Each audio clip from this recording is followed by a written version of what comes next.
So just for those in Hong Kong who don't know, how does the training operation work? How do you shift horses between states, and what's the process there between you and your dad and your brother? Yeah, well, my brother lives in Sydney, I live in Melbourne, and my father lives in Sydney, but he's got a house between both, and we don't move, the horses do, so when they're unraced, we love sending them from Sydney. Most of them get broken in Sydney, taught to ride in Sydney, and then we bring them down to Melbourne and we educate them, and then they go back and forth, and the reason why, it'll be no different probably than being Chung Fa to Sha Tin, because at the end of the day, when we want to bring them here and have like a hit and run mission like this weekend, they're coming back in their old box, they're back in their old routine. So all the work we did early days with them can hopefully, they're just little 1%ers so that they're used to travelling. You impressed a few of the camera guys here with your Cantonese before. What's your best phrase you got in Cantonese? Lup sup練馬師.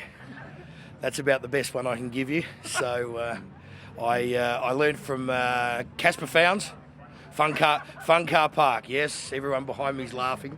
Fun Car Park taught me all the beautiful words that I can say on camera, and some of them that I can't say on camera, because Fun Car Park said learn all the bad words first, and then the easy words come along. So it's quite amazing. You go to the Hong Kong races and horses get beaten, they'll be throwing their tickets on the ground, and you just hear all those great words. So no, it's a fantastic place, Sha Tin and Hong Kong, and nothing will ever get away from the memory of Chautauqua winning that time in back in May in about 2016. That'll live with me forever, that will.